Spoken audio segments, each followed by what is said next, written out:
ओम श्री गुरुभ्यो नमः। हरि ओम सदाशिवसमारम्भां शङ्कराचार्यमध्यमाम् अस्मदाचार्यपर्यन्तां वन्दे गुरुपरम्परां।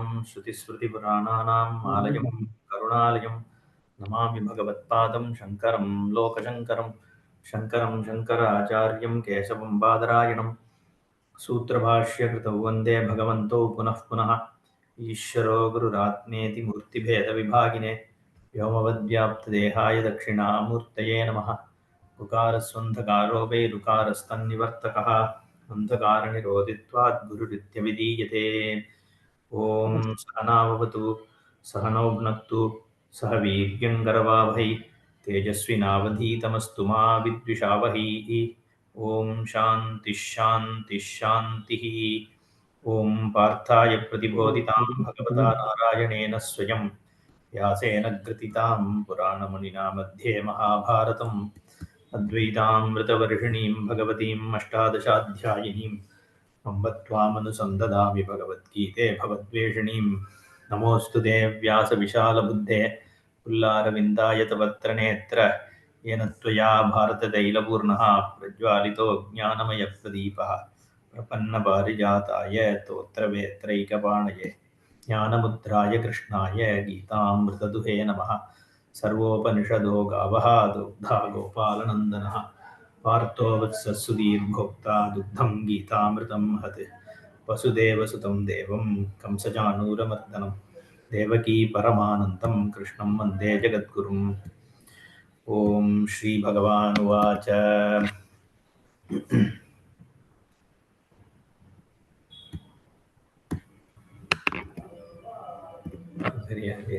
अमानित्वमदम्बित्वम् अहिंसाक्षान्तिरार्जवम् आचार्योपासनं शौचं स्थैर्यमात्मविनिग्रहः।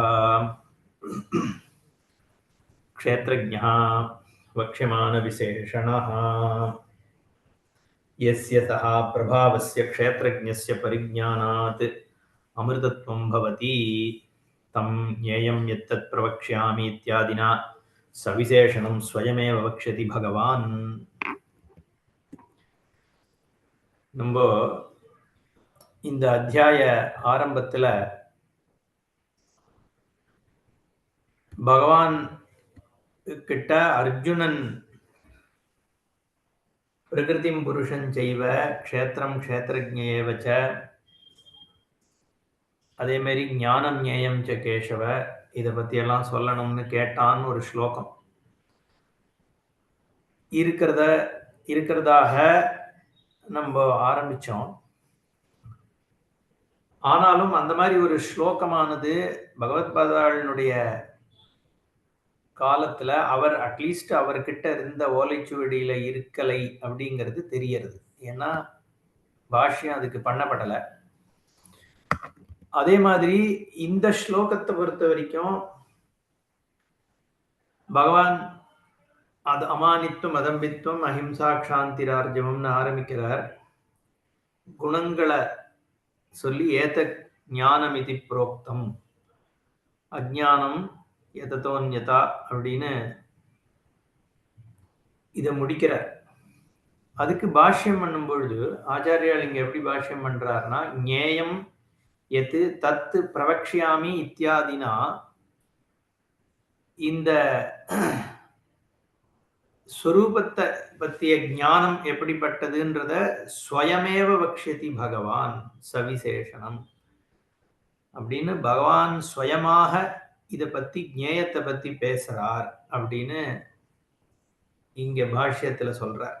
அப்போ ஞானம் ஞேயம் ச கேசவ ஞாத்தும் இச்சாமி ஏதத் இந்த விஷயங்கள் நான் தெரிஞ்சுக்கணும்னு ஆசைப்படுறேன்னு ஒரு ஸ்லோகம் முன்னாடி இருந்ததே, அந்த ஸ்லோகத்துக்கு பதிலாக தான் இந்த அத்தியாயம் பகவானால சொல்லப்படுறது அப்படிங்கிற ஒரு திருஷ்டியில் எடுத்துக்காம ஆச்சாரியால் இத சுயமாகவே பகவான் சொல்றார் அப்படின்னு தானாக இதை பத்தி பேச ஆரம்பிக்கிறார்னு எடுத்துக்கிறார். அதனால அந்த ஸ்லோகம் இருந்ததாக நம்ம பார்க்க முடியாது. இப்போ இந்த கனெக்ஷன் எப்படி கொடுக்கிறார் அமானித்துவம். க்ஷேத்ரஜ்ஞா வக்ஷியமான விசேஷணா. க்ஷேத்திரத்தை பத்தி இத்தனை நாள் இந்த 2-3 ஸ்லோகத்துல சொல்லி முடிச்சாச்சு.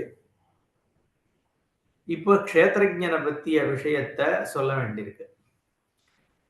அது மட்டும் இல்லாமல் அவனுடைய பிரபாவத்தை சொல்றேன் அப்படின்னு வேற பகவான் சொல்லியிருக்கார். யஸ்ய சஹா பிரபாவஸ்ய க்ஷேத்ரஜ்ஞஸ்ய பரிஜ்ஞானாத் அமிர்தத்வம் பவதி. அந்த க்ஷேத்ரஜ்ஞனுடைய பிரபாவத்தை தெரிந்துகிறதுனால் இந்த பரிஜ்ஞானாத் அமிர்தத்வம் பவதி. அமிர்தத்வம்ன்றது ஆத்ம ஞானம் இல்லையா? ஆத்மால நிலைச்சிருக்கிறது தான் அமிர்தம். மிருதம் இல்லாத தன்மை. மரணம் இல்லாத தன்மைனா என்னன்னா, அமிர்தத்துவம்னா காலாதீத ஸ்வரூபத்தை அடையிறதுன்னு அர்த்தம். அமிர்தத்துவம்னா மிருத்தம் இல்லை அப்படிங்கிறது காலத்துக்குள்ள உற்பத்தியான வஸ்துவாக இருந்தால் காலத்துக்குள்ள அது முடிஞ்சுதான் போகணும். அப்போ மரணம்ங்கிறது காலத்துக்குள்ள இருக்கக்கூடிய எல்லா பதார்த்தங்களுக்கும் இருக்கு. எதுவுமே காலத்துக்குள்ள இருந்துட்டு மரணத்தை தாண்டிடுச்சுன்னு சொல்ல முடியாது. அப்போ காலத்துக்கு வெளியில இருந்தா மட்டும்தான் அமிர்தத்துவம் சித்திக்க முடியும். காலத்துக்கு வெளியில காலத்துக்கு உள்ளேந்து நம்ம போயிட முடியுமா? டைம்ல வேணா டைம் டிராவல் அப்படின்னு ஒண்ணு பாக்குறோமே. இப்போ டைம் டிராவல் மூவிஸ்ல எல்லாம் வரும். என்ன ஹனி, என்ன ஐ ஷ்ரங்க் த கிட்ஸ், அந்த மாதிரிலாம் வரா மாதிரி டைம் வெளி டைம்ல முன்னாடி போனா பின்னாடி போனா அந்த மாதிரி படங்கள்லாம் பார்க்குறோம். Time travel. அதுக்கு ஒரு மெஷின் கண்டுபிடிச்சான். அதுல போயிட்டு அவன் ஃபியூச்சருக்கு போனான். மகாபாரதத்தில் மங்காத்தா அப்படின்னு ஒரு டிராமா ஒண்ணு கூட உண்டு, எஸ் வி சேகர். அதுல கூட இப்படிதான் டைம் டிராவல் மிஷின்ல போய் அவன் மகாபாரத காலத்துக்கு போறான் அப்படின்லாம். அதுக்கு முன்னாடி இருக்கிற காலத்துக்கு போனான். அப்புறம் மொகல்ஸோட காலத்துக்கு போறான். இது மாதிரி காலத்துக்குள்ள டிராவல் பண்றது அப்படிங்கிறது வேணா யோசிக்க முடியறது. வழியில காலத்துக்கு வெளியில போகிறதுன்னா காலத்துக்கு உள்ள இருந்துட்டே காலத்துக்கு வெளியில போயிட முடியுமா? ஏற்கனவே தான் காலத்துக்கு உள்ள இருக்க. அப்ப காலத்துக்குள்ள டிராவல் பண்ற மாதிரி காலத்துக்கு வெளியில டிராவல் பண்ணி போறான்னு ஆறுதா அப்படின்றத. அதாவது காலாதீதமா ஆகிறதுனா என்னன்னா, ஏற்கனவே காலம்னு ஒண்ணு இல்லை சுரூபத்துல, அதுவுமே மித்யாதான் அப்படின்ற ஒரு ஞானம் ஏற்படும் பொழுதுதான் காலாதீதத்துவம் சித்திக்க முடியும். இது எல்லாமே காலத்துக்குள்ள இருந்துட்டு காலத்துக்கு வெளியில போறதுன்னு ஒரு ஏற்பாடெல்லாம் பண்ண முடியாது. அப்போ ஞானத்தினால மட்டும்தான் அமிர்தத்துவம் வர முடியும். இது ஒண்ணு. இன்னொன்னு, மிருதம் மர்த்தியத்துவம்ங்கிறது என்னன்னா, சம்சாரித்துவமே மரணம் தான். சம்சாரித்துவமே ஏன் மரணமாகிறதுன்னா, ஒரு க்ஷணமும் ஒரு இடத்துல புத்தி ஓடின்னு இருக்கு. அப்போ ஒரு விஷயத்திலேருந்து இன்னொரு விஷயத்திலேருந்து இன்னொரு விஷயத்திலேருந்து போயின்னு இருக்கு. ஒரு அனுபவம் இன்னொரு அனுபவம் இன்னொரு அனுபவம், இதுதானே நம்மளுடைய வாழ்க்கை. அப்போ இந்த சம்சாரித்துவம் அப்படிங்கிறதே மரணத்திலிருந்து மரணத்துல போற மாதிரி ஆகிறது. இல்ல ஒரு விஷயத்திலேருந்து இன்னொரு விஷயம் போகும்போது இன்னொரு ஏற்கனவே இருந்த தன்மை மரணத்தை அடைஞ்சிடுறது. அப்ப நான் இந்த ரூபத்துல, இந்த குணத்துல, இந்த விஷயத்துல சஞ்சரிக்கின்றேன், அடுத்த க்ஷணம் வேற ஒண்ணுத்துல சஞ்சரிக்கின்றேன்ற பொழுது ஒரு அனுபவம் இன்னொரு அனுபவத்துக்கு போகும்பொழுது பழைய அனுபவம் மிருத்தமாயிடுது. அப்போ சம்சாரித்துவம்ன்றதே ஒரு மரணம் தான். அப்ப அமிர்தத்துவம் என்னன்னா சம்சாரித்துவத்திற்கு வெளியில வர்றதுதான். அப்போ இந்த பரிஜ்ஞானாத் அமிர்தத்துவம் பவதி. க்ஷேத்ரஜ்ஞ ஸ்வரூப ஞானம் தான் அமிர்தத்துவத்தை கொடுக்க போறது அப்படிங்கிறதுனால ஞேயம் எத்தத் பிரவக்ஷ்யாமி. எதை நீ தெரிஞ்சுக்கணுமோ அதை நான் இப்போ சொல்றேன். ஞேயம் எது தத் அகம் பிரவக்ஷ்யாமி. எது உனக்கு தெரிந்து கொள்ள வேண்டிய பொருளோ சுரூபமோ அது என்னன்னு நான் இப்ப சொல்றேன். இத்தியாதினா சவிசேஷணம் ஸ்வயமேவ வக்ஷதி பகவான். அதனுடைய குணங்களோடு கூட அந்த ஞானத்தினுடைய தன்மை பற்றிய விஷயங்களோடு பகவான் சுயமாக சொல்ல போறார். அதுனா தூ தத் ஞான சாதன கணம் அமானித்வாதி லக்ஷணம் யஸ்மின் சதி தத் ஞேய விஞ்ஞானே யோக்யः அதிகிருதः பவதி. இப்போ என்னன்னா, எந்த ஞான சாதனத்தினுடைய கணம், கணம்னா கலெக்ஷன், ஒரு என்ன சொல்றது, ஒரு குவியல். அந்த கணத்தோட என்னென்ன அதெல்லாம் இருக்குன்னா, அமானித்துவம், அதம்பித்துவம் முதலான அந்த சாதனங்கள் எஸ்மின் ஞாதே சதி, இல்ல எஸ்மின் எஸ்மின் ஸ்திதே சதி தத் ஞேய விஜானே யோக்யோ பவதி அதிகிருதோ பவதி. இந்த ஞேய வஸ்துவான ஆத்ம வஸ்துவனுடைய ஞானம் சித்திக்கிறதுக்கான யோக்கியதை ஒருத்தனுக்கு இருக்கணும்னா எந்த மாதிரி விஷயம், எந்த மாதிரி ஒரு லட்சணங்களோட ஒருத்தன் வாழணும், எதுல நிலைச்சிருக்கணும் அப்படிங்கிறத சொல்றதுக்காக இந்த ஸ்லோகங்களை பகவான் சொல்றார். இந்த விஷயத்தை பகவான் சொல்றார், ஸ்லோகங்களை சொல்றாருல்ல, இத என்ன சொல்றாருன்றது அமானித்வாதி லட்சணம். அமானித்துவம் முதலான விஷயங்களாக எது சொல்லப்படுறதோ அந்த விஷயங்கள்ல அந்த சுரூபத்துல நிக்கிறதுனால், அந்த குணங்களோட நிக்கிறதுனால சாதனம் ஆகிறது. அதெல்லாம் அந்த சாதனங்கள்னால என்ன ஆறாருன்னா இவன் யோக்கியத்துவத்தை அடையறான், ஞான யோக்கியத்துவம் சித்திக்கிறது. யோக்கியதா சித்தி தான் முக்கியம். யோக்கியதை தான் பிரச்சனை. நமக்கு ஞானம் இருக்கிறதுக்கும் இல்லாம இருக்கிறதுக்கும் என்ன வித்தியாசம்னா யோகியதை தான் வித்தியாசம். ஏன்னா சொல்லப்படுற விஷயமானது என்ன, ஜீவோ பிரம்ம இவங்கிறதான் விஷயம்.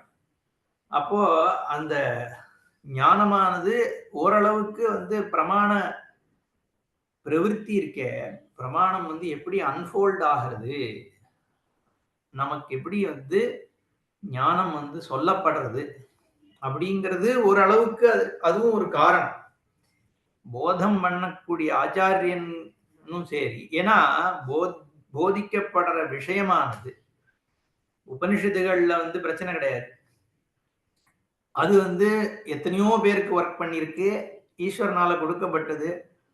அதனால உபனிஷத்துகள்லயும் வேதாந்த வாக்கியங்கள்லயும் அந்த கெப்பாசிட்டி டு அன்ஃபோல்ட் இருக்கான்னு கேட்டா, அந்த க்ஷமதா இருக்கான்னு கேட்டா இருக்கு. அதுல சந்தேகம் கிடையாது, நிசந்தேகம். பிரக்கிரியைகள்ல அதுக்கான க்ஷமதா இருக்கான்னு கேட்டா அதுவும் இருக்கு. ஏன்னா இதே பிரக்கிரியைகள் வேதாந்த இது வேதாந்த வாக்கியங்களை எப்படி அன்ஃபோல்ட் பண்ணணும்ன்ற பிரக்கிரியையானது சம்பிரதாயமாக வந்துட்டு தான் இருக்கு. அதுல ஒன்றும் புதுசு கிடையாது. அதுவும் பல பேர்களுக்கு ஞானத்தை கொடுத்திருக்குங்கிறது பிரசித்தம்.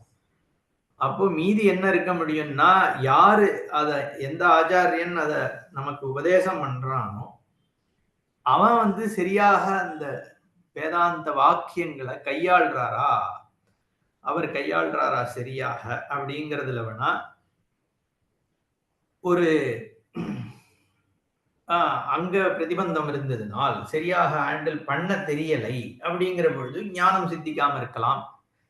அதாவது ஒருத்தனுக்கு யோக்கியதை இருந்து ஞானம் அடையறதுக்கான க்ஷமதா சிஷ்யன்கிட்ட இருந்து குரு சரியா உபதேசம் பண்ணக்கூடியதாகிய நிலையில இல்லைன்னா அது ஒரு விதமான பிரதிபந்தம் இருக்கு அப்படின்னு சொல்லலாம்.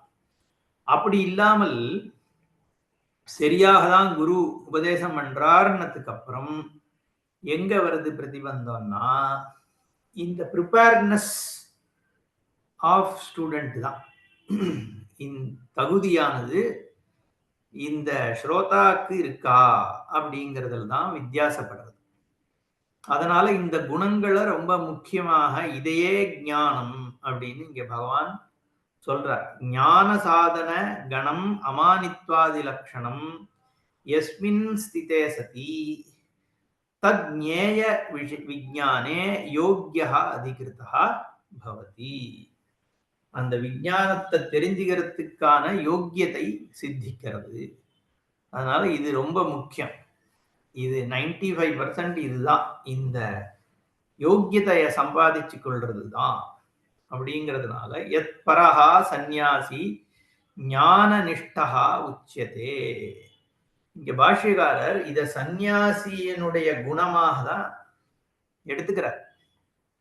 இது கர்மயோகின்றது இங்க சந்நியாசத்துக்கான பிரயத்தனம்ங்கிறதுனால கர்மயோகியினுடைய குணம்னு ஒரு மாதிரி நம்ம எடுத்துக்கலாம். ஜெனரலா இத சந்நியாசியினுடைய குணம்ங்கிறத தாண்டி இது ஒரு வேல்யூஸ் அப்படின்னு பார்க்கப்படுறது. இன்னைக்குமே நிறைய பேர் சுவாமிகளே இது வந்து வேல்யூ ஆஃப் வேல்யூஸ். இந்த இந்த வேல்யூஸ்க்கு, இந்த குணங்களுக்கான ஒரு ஒரு வேல்யூ உங்ககிட்ட இருக்கா? நீ எதுக்கு வேல்யூ கொடுக்குற? இந்த வேல்யூஸ்க்கு நீ வேல்யூ கொடுக்குறியா, இல்லடா உன்னுடைய சந்தோஷம் திருப்திக்கு தான் நீ வேல்யூ கொடுக்குறியா? அப்ப மோட்சத்திற்கான வேல்யூ உங்ககிட்ட இருந்தாதான் இந்த குணங்களுக்கு நீ வேல்யூ கொடுப்ப. இதுக்கு நீ ஒரு மதிப்பு கொடுப்ப. மதிப்பு கொடுக்கிறது இந்த குணங்களுக்கு. இங்கிலீஷ்ல வந்து குணத்தையும் கேரக்டரிஸ்டிக்ஸ் அப்படிங்கிற கேரக்டர் அப்படிங்கிறதுக்கு குணம்னு சொல்றோம் இல்லையோ, அந்த குணம் தான் அது வேல்யூ. அந்த வேல்யூஸ்க்கு நீ வேல்யூ கொடுத்தேன்னா, the amount of value you attribute to these values make these values valuable to you அப்படிம்பாரு. அந்த மாதிரி பார்க்கப்படுறது. இது வந்து சாமான்யமா நமக்கு இருக்க வேண்டிய குணங்கள் எது இருந்ததுன்னா, உன்னுடைய புத்தியானது வந்து இந்த யோகியத்தை அடையிறது அப்படிங்கிறதுக்காக. இது ஒரு யோகிக்கும் எதெல்லாம் ஞானத்தை பர்சியூ பண்ற எல்லாருக்கும் சொல்ற விஷயமாக தான் எடுத்துக்கொள்ளப்படுறது. அது அப்ராப்ரியேட் தான். அப்படி இருக்கிறவ சன்னியாசி தான் அப்படிங்கிறதுனாலையும் இது இங்க சன்னியாசின்னு அவள் ஆச்சாரியால் சொல்றார் அப்படின்னு எடுத்துக்கலாம். ஆனா பொதுவாக ஞான நிஷ்ட சன்னியாசிக்கு தான் இது பிரதானமா சொல்லப்பட்டது. ஏன்னா இதுல சொல்ற குணங்கள் சிலதெல்லாம் விவகாரத்துல வந்து கொஞ்சம் கஷ்டமாக தான் இருக்கும்.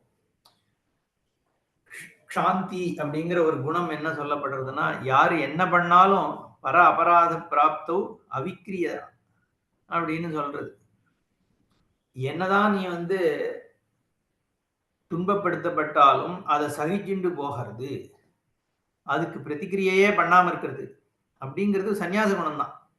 ஒரு க்ஷத்திரியனால அப்போ வந்து யுத்தம் பண்ணாம இருக்க முடியுமாங்கிற மாதிரி இங்க லௌகிகமா உலகத்துல சில சமயத்துல பிரதிக்கிரியா விக்ரியா இல்லாம இருக்க முடியுமா அப்படிங்கிற கேள்வி எல்லாம் வரும். அதனால பொதுவாக இது சன்னியாசிக்காக தான் பிரதானமா சொல்லப்பட்டது. ஓரளவுக்கு நம்மளும் ஒரு லௌகிகவாதியும் எவ்வளோக்கு எவ்வளோ இதை ஃபாலோ பண்ண முடியுமோ அவ்வளோக்கு எவ்வளோ நல்லது அப்படின்னு வேணா நம்ம எடுத்துக்கலாம். அப்போ ஆச்சாரியாலிங்க எத்பரஹா சந்நியாசி ஞான நிஷ்டா உச்சதே. இந்த குணங்களோடு இருக்கிறவன் ஞான நிஷ்டையோடு கூடியவனாக சொல்லப்படுகிறான். அது ஏன்றதை நம்ம ஒரு குணத்தை பார்க்கும் பொழுதும் புரியும். தம் அமானித்வாதிகணம் ஞான சாதனத்வாத் ஞான சப்த வாச்சம் விததாதி பகவான். அதனால ஞானத்திற்கு சாதனமாக இருக்கிறதுனால ஏத ஞானம் இது புரோக்தம் அப்படின்னு இதையே ஞானமாக சொல்றார் பகவான்னு பாஷ்யக்காரர் சொல்றார். ஏன்னா இது நேரடியா ஞானம்னு சொல்ல முடியுமோ? இது குணங்கள் தானே. ஆனா சாதனமாக இருக்கிறதுனால இத ஞானம்னு சொல்லப்படும். அமானித்வம் அதம்பித்வம் அஹிம்சா க்ஷாந்தி ஆர்ஜவம் ஆச்சாரியோபாசனம் சௌச்சம் ஸ்தைரியம் ஆத்ம வினிகிரஹா எல்லாம் வரிசையா லிஸ்ட் தான் இங்க. அதனால அன்வயம் பண்றதுக்கு ஒண்ணும் இல்லை. எதுக்கு முன்னாடி எது வேணா வரலாம், ஒன்றும் பிரச்சனை இல்லை. அமானித்வம் அப்படின்னா மானித்துவம் இல்லாத தன்மை. பாஷ்யக்காரருடைய இதை பார்ப்போம். அமானித்வம் மானினஹா பாவஹா மானித்வம் ஆத்மனஹா ஸ்லாகனம் ததபாவஹா அமானித்வம். மானினஹா பாவஹா மானித்வம். மானித்வம்ங்கிறது மானியனுடைய தன்மை. மானான்னா என்னன்னா ஆத்மஸ்லாகனம், தன்னையே தன்னை வந்து உயர்த்திக்கிறது, செல்ஃப் பிரைஸ். அமானித்துவம்ங்கிறது தன்னை பத்தி பிரைஸ் பண்ணாமல் இருக்கிறது அப்படின்னு சாமானிய அர்த்தம் பண்ணலாம். இது ஏன் ஒரு சந்நியாசி குணம், இந்த மாதிரி ஒண்ணு ஏன் இருக்கணும் அப்படின்னா, நம்மளுடைய முக்கியமான பிரச்சனை பொதுவா என்னன்னா, நம்மள வந்து நம்மளுடைய ஒரு என்ன சொல்றது அச்சீவ்மெண்ட்டை குவாலிஃபிகேஷனை அடுத்தவா வந்து அக்னாலேஜ் பண்ணணும் அவ வந்து அத அப்ரிஷியேட் பண்ணணுங்கிற ஒரு எதிர்பார்ப்பு சுவாபாவிகமாகவே நம்ம கிட்ட இருக்கு. இப்போ அதுல ஒண்ணும் தப்பு கிடையாது. ஒருத்தனுக்கு வந்து ஒரு குணம் இருக்கு, ஒரு அச்சீவ்மென்ட் இருக்கு, ஒரு சாதனை இருக்கு. ஒருத்தன் ஒண்ணுத்த சாதிக்கிறான் அப்படிங்கிற பொழுது, அந்த இல்ல உன்கிட்ட ஒரு ஒரு கெப்பாசிட்டி இருக்கு அப்படின்னா, அத வந்து அடுத்தவா அத அப்ரிஷியேட் பண்ணணும்னு எதிர்பார்க்கறதுல ஒண்ணும் தப்பு கிடையாது. பட் அத அவ நமக்கு செய்யணும் அப்படின்னு வந்து ஒரு டிமாண்ட் இருக்கும் பொழுது, ஒரு எதிர்பார்ப்பு இருக்கும் பொழுது தான் பிரச்சனைகள் ஆகுது. ஏன்னா, இப்போ என்கிட்ட நான் வந்து சமஸ்கிருத பாண்டித்யம் இருக்கு. அது எனக்கு அதுல ஒரு ஒரு பெருமை இருக்குன்னாலும், பட் ஒருத்தன் ஒரு சாமானிய ஆள் இருக்கான், ஒரு திருடன் இருக்கான். அவன் அத வந்து பார்த்து, ஆஹா! ஐயா உங்களோட சமஸ்கிருத ஞானம் என்னமா இருக்குன்னு சொல்லப் போறானா? சொல்லப் போறதில்ல. நம்ம அவன்ட்ட அத எதிர்பார்க்க போறதும் இல்ல. அப்போ யார் அத வந்து சொல்லுவான்னா, அதுக்கு எவனுக்கு வந்து அதுல ஒரு வேல்யூ இருக்கோ, எவன் அத உயர்வா நெனைக்கிறானோ, அவன் தான் அத அக்னாலெட்ஜ் பண்ண போறான். உன்னுடைய ஒரு சமஸ்கிருத ஞானம் வந்து சமஸ்கிருதத்துல ஞானத்துக்கு மேல யாருக்கு ஒரு ஒரு ருச்சி இருக்கோ, அத ஒரு பெரிய விஷயமா யார் நினைக்கிறானோ, அங்க தான் வந்து அவனால மட்டும் தான் அத வந்து பண்ண முடியும். இது ஒரு ஒரு விஷயம். 2வது என்னன்னா, நம்ப வந்து ஒரு ஒரு சின்ன சின்ன விஷயத்துக்கெல்லாம் அடுத்தவா நம்மள வந்து பாராட்டணும். நம்ம ஒரு விஷயம் ஒரு காய்கறிய சரியா வாங்கிட்டு வந்துட்டேன் நான் இன்னைக்கு. வெண்டைக்காய் வந்து முத்தலா இல்லாம பிஞ்சா பார்த்து நன்னா வாங்கின்னு வந்துட்டேன்.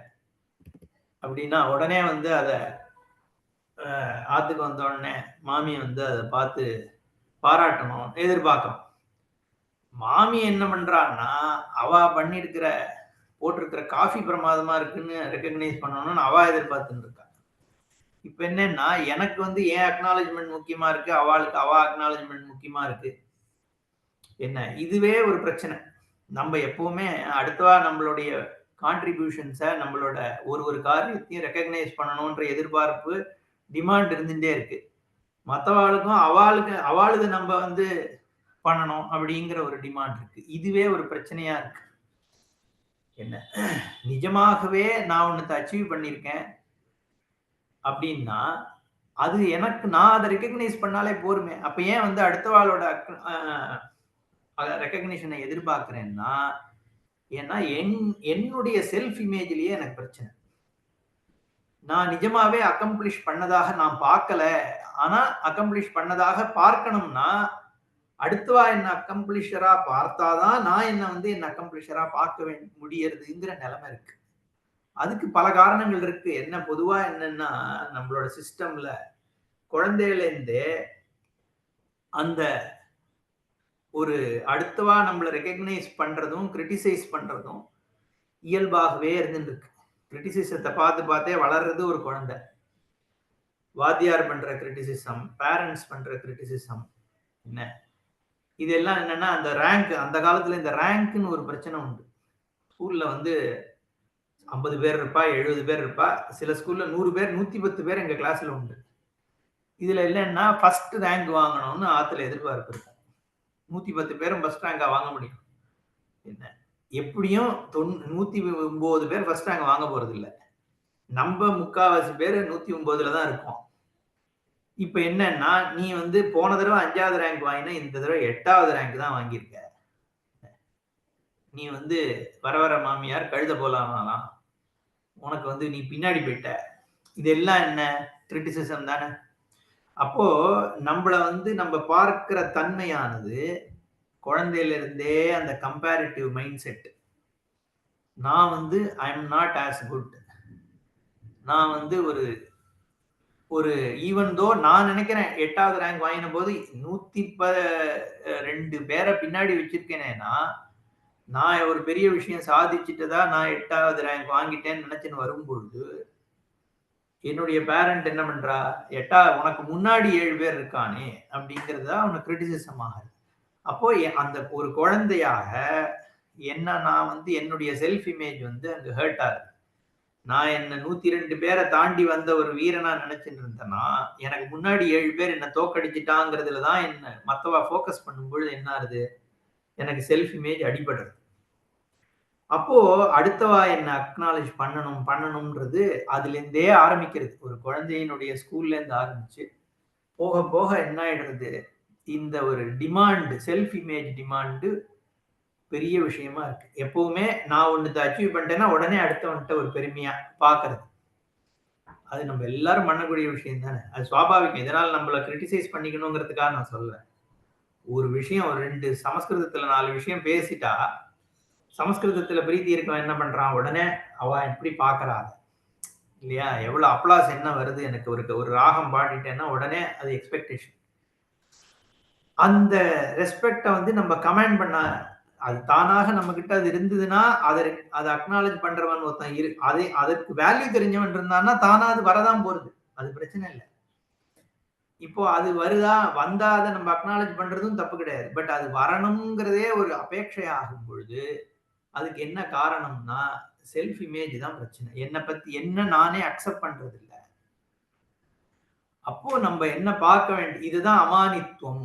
இந்த குணம் உனக்கு மானித்துவம். இதுதான் உன்ன செல்ஃப் இமேஜ நோக்கி நீ ஓடுற. அடுத்தவாளுடைய அக்னாலஜ்மென்ட்டையோ, பாராட்ட நோக்கி நீ ஓடுறேன்னா என்ன காரணம்னா, அடிப்படையிலேயே உன்கிட்ட இந்த பிரச்சனை இருக்கு அப்படிங்கிறத முதல்ல ரெகக்னைஸ் பண்ணணும்.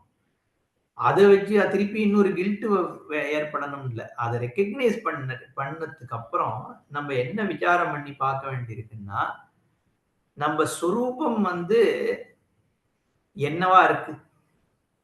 சொரூபம் வந்து சர்வாத்மா இத விட சச்சிதானந்த சுரூபமா இருக்கும் பொழுது, சர்வாதாரமா இருக்கும் பொழுது, இத தாண்டின ஒரு சொரூபம் கிடையாது. அப்போ அனாத்ம வஸ்துல தான் இந்த தாரதமியம் இருக்கு. குணங்களுமே இருக்கு. இது எல்லாமே நான் ஒரு பெரிய அச்சீவ்மென்ட் பண்றேன்னா, அது ஆத்மாவினுடைய அச்சீவ்மென்ட்டா?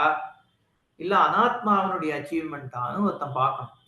நம்ம இது எல்லாமே வந்து இந்த குணங்கள்லாம் யாருக்கு சொல்றோம் இப்போ? ஆத்ம ஞானத்த தேடுறவாளுக்கு தான் நம்ம சொல்றோம். இல்ல இந்த சன்னியாசியாக இந்த நிஷ்டையில இருக்கிறவாளுக்கு சொல்றோம். அப்போ இது வந்து நம்ப அந்த சுரூபத்த அடையணும்னா, இந்த அக்னாலஜ்மென்ட் தேவை. இத நம்ம வந்து புரிஞ்சுக்கணும். என்ன புரிஞ்சுக்கணும்னா, சச்சிதானந்த சுரூபத்த தாண்டிய ஒரு விஷயம் இல்லை. அதனால அதுல பிரச்சனையும் ஒண்ணும் இல்ல. ஏன்னா நிர்குண வஸ்து. அதுல உயர்வோ, தாழ்வோ ஒண்ணுமே இல்லாத வஸ்து நம்ம சுரூபம். அப்ப இந்த அபர வித்யா இருக்கக்கூடிய விஷயங்கள்ல தான் பேதம் வருது. நான் ஒண்ணு அச்சீவ் பண்ணிட்டேங்கிறதே எதுல இருக்குன்னா, அனாத்மால தான் இருக்கு. அப்படியே அதுல வந்து ஒரு அச்சீவ்மென்ட் இருந்தாலும், அந்த அச்சீவ்மென்ட்டுக்கான ஆதாரம் வந்து எனக்கு குடுக்கப்பட்ட ஒரு விஷயத்துல தானே இருக்கு. இந்த புத்தி நானா உற்பத்தி பண்ணலையே. பிரெயின் ஆனது, இந்த கெப்பாசிட்டி ஆனது எனக்கு குடுக்கப்பட்டது தான். அந்த குடுக்கப்பட்ட புத்தியோடைய கெப்பாசிட்டியுமே வந்து ஒன்னும் அனந்த கெப்பாசிட்டி கிடையாது. இப்போ ஒருத்தன் வெயிட் லிஃப்டர் இருக்கான். என்ன வெயிட் லிஃப்டர் ஒருத்தன் 10 கேஜி தூக்குறான், இன்னொருத்தன் 50 கேஜி தூக்குறான், ஒருத்தன் 200 கேஜி தூக்குறான். மலையா தூக்கிட முடியும்? எல்லாத்துக்கும் ஒரு லிமிட் இருக்கும் இல்லையோ? இப்போ ஒரு ஒரு உடம்புனால இவ்வளவுதான் பண்ண முடியும். ஒருத்தன் ஞானம் இருக்குன்னா, ஒரு விஷயத்துல ஞானம் இருக்கு. ஒருத்தனுக்கு வந்து டென்னிஸ் பிரமாதமா விளையாட தெரியுது. அவன்ட்ட சிம்பிளா வந்து சரிகபதசான்னு சொல்லி ஆரோகணம் இது வந்து எந்தெந்த ராகத்துல இருக்குன்னு கேட்டா சொல்லிடுவானா? அவனுக்கு இருக்கிற விஷயத்துல அவனுக்கு ஞானம். அவ்வளோ பெரிய கிரிக்கெட்டர் இருக்கான் சச்சின் டெண்டுல்கர்னா, அவன் வந்து ஸ்கூல்ல வந்து மார்க் கம்மியா வாங்கினான்னு ஒரு கிரிட்டிசிசம் வந்தது. ஏன்னா, ஒண்ணுத்துல ஒருத்தனுக்கு ஞானம் இருக்குன்னா, எல்லாத்துலயும் அவனுக்கு இருக்கணும்னு அவசியம் கிடையாது. ஏன்னா ஒரு லிமிட்டேஷன் ஒண்ணு இருந்தா இன்னொன்னுத்துல இருக்காது. அப்போ அந்த சக்தின்றது வந்து எல்லாத்துலயுமே ஒரு லிமிட்டட் தான் இருக்கு. இச்சா சக்தியா இருக்கட்டும், ஞான சக்தியா இருக்கட்டும், கிரியா சக்தியா இருக்கட்டும். இதெல்லாம் அபரமா இருக்கக்கூடிய சுரூபத்துல தான் இருக்கு. அப்போ இதுல என்ன ஒத்தன் உயர்வு, இன்னொன்னு தாழ்வுன்னு எப்படி பார்க்க முடியும்? அத நம்ம வந்து விசாரம் பண்ணணும். ஏன்னா, மானித்துவம்ங்கிறது எப்ப வருதுன்னா, இத புரிஞ்சுக்காததுனால தான் வருது. நம்ம வந்து அதனால நம்ம ஏதோ ஒண்ணுத்த சாதிச்சுட்டோம். இல்ல சாதனை பண்றது ஒரு விஷயமாக நம்ம அதுக்கு வேல்யூ குடுக்குறோம். என்ன எப்பேற்பட்ட ஒரு விஞ்ஞானியாக இருந்தாலும், அவனுடைய விஞ்ஞானம்ங்கிறது வந்து ஒரு பர்டிகுலர் ஆஸ்பெக்ட்ல ஓரளவுக்கு தானே இருக்கு. அப்போ அவன் தன்னை அதை ஒரு பெரிய விஷயமா நினைச்சிருந்தான்னா அவன் ஈஸ்வரனை புரிஞ்சுக்கலன்னு அர்த்தம். குழந்தைக்கு சமம் தான். அடுத்தவன் நம்மள வந்து கைதட்டணும், எப்ப பார்த்தாலும் ஒரு நீ அப்போ நோபல் பிரைஸ் நீயே உன்னோட நோபல் பிரைஸை வேல்யூ பண்ணலன்னு ஆயிடுறது இப்போ. அப்ப நீ என்ன பண்ற, என்னை பார்த்து நிறைய பேர் ஆஹா இவர் மாதிரி உண்டா அப்படின்னு பண்ணணும்னு நீ எதிர்பார்க்கிறேன்னா, அப்போ உன் கண்ணுல நீ உயர்ந்தவன் இல்லை. அந்த விஷயத்து உன்னுடைய மெச்சூரிட்டி அவ்வளவுதான் இருக்கு. அப்ப நீ அடுத்தவாளுடைய அக்னாலஜ்மெண்ட்டை நம்பி நீ வாழ்ந்துட்டு இருக்க. அப்போ ஏன்னா உன்னுடைய க்ஷேத்திரமானது உன்னுடைய தேகம், தேக தேகாதி சங்காத்தம் இருக்கே, காரியகரண சங்காத்தம் இருக்கே, அதனுடைய தன்மையோ கெப்பாசிட்டியோ நீ சரியா புரிஞ்சுக்கல. அதை ஒழுங்கா புரிஞ்சுட்டேன்னா அதுவே வந்து ஒரு ஒரு உன்னதமான ஒரு கிரியேஷன் தானே, ஒரு வஸ்து தானே அது. இந்த தேகம் எப்படி ஏற்பட்டிருக்கு, இந்த காரிய கரண சங்காத்தமானதே ஒரு பியூட்டிஃபுல் திங். இந்த கை எப்படி இயங்கிறது, இந்த லிவர் எப்படி ஃபங்க்ஷன் பண்றது, இந்த ஹிருதயம் எப்படி இயங்கிறது, என்னுடைய புத்தி எப்படி இயங்கிறது, இதெல்லாம் ஈஸ்வரனால கொடுக்கப்பட்டது தானே. ஈஸ்வரனுடைய ஒரு பெரிய தன்மை தானே அது. உன்னுடைய என்னென்ன விதமான குளோரி இருக்கோ, உயர்வு இருக்கோ, அதெல்லாம் நான் தாங்கிறத நீ புரிஞ்சுக்கோன்னு பகவான் சொன்னார்.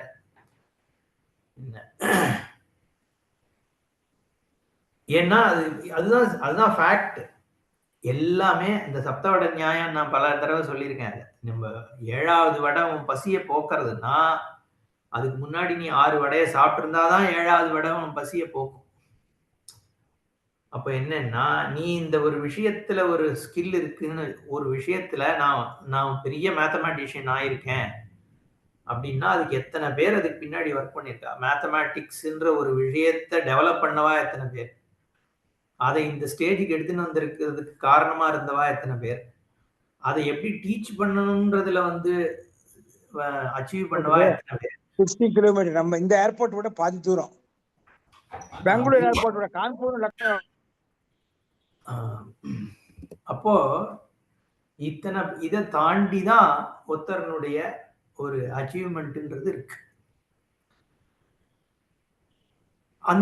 அதையும் நம்ம புரிஞ்சுக்கணும். அது வந்து நம்ம உபாதியாக இந்த காரியகரண சங்காத்தமாக இருக்கக்கூடிய இந்த தேகத்துல ஒரு புத்தி இருக்கு அப்படிங்கிறதும் ஈஸ்வரன் கொடுத்தது. அது வந்து உன் சந்தர்ப்பத்தை இதெல்லாம் படிக்கிறதுக்கு, மேத்தமேட்டிக்ஸ் படிக்கிறதுக்கான சந்தர்ப்பத்தை ஏற்படுத்தி கொடுக்கறது உன் பேரண்ட்ஸோட கான்ட்ரிபியூஷன். அதை உனக்கு டீச் பண்ணக்கூடிய ஆசிரியர்களுடைய கான்ட்ரிபியூஷன் இருக்கு. இது அத்தனையும் தாண்டி தானே நீ இப்போ வந்து மேத்தமேட்டிக்ஸ் அச்சீவ் பண்ற. அப்ப என்னன்னா இது எல்லாத்துக்கும் பலவிதமான பேக்ரவுண்ட் இருக்கு, பலவிதமான காரணங்கள் இருக்கு. இதுல ஈஸ்வரனுடைய கான்ட்ரிபியூஷன் மெயினா இருக்கு. இதை தெரிஞ்சுட்டாலே அந்த மானித்துவம்ன்றதுக்கு வந்து ஹேத்து இல்லாம போயிடுது. அது மட்டும் இல்லாமல் இந்த ஈஸ்வரனுடைய தன்மையையும் நம்ம புரிஞ்சிக்க முடியாது. இப்பேற்பட்ட ஒரு பாடி உனக்கு கொடுத்திருக்காரு, இதுவே எப்பேற்பட்ட ஒரு கிஃப்ட். அப்ப அதை நம்ம புரிஞ்சுக்கிறோம். அதனாலதான் இத ஒரு சன்னியாசியினுடைய நிஷ்டையில வந்து அமானித்துவம் முதலாக சொல்லப்படுறது. ஈவன் நான் வந்து ஒரு சன்னியாசி, நான் எப்படியெல்லாம் வைராக்கியமா இருக்கேன் பார் அப்படின்னு யோசிக்கிறது கூட ஒரு மானம் தான், அதுவும் பிரகடனம் தான்.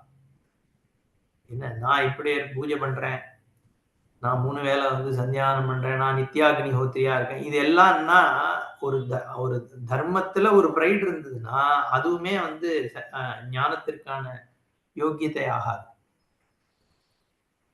அதனால இங்க வந்து நம்ம இதை ரெக்கக்னைஸ் பண்ணோம்னா தானாவே அமானித்துவம் வந்துடுறது. அது ஒரு முக்கியமான குணமாக சொல்லப்படும். சாந்திங்கிறது எப்படி ஒரு முக்கியமான குணமோ அமானித்துவம் ஒரு முக்கியமான, அதனாலதான் அதுல ஆரம்பிக்கிறார். அமானித்துவம் மானித்துவம் ஆத்மனஹா ஸ்லாகனம் ததபாவஹா அமானித்துவம்.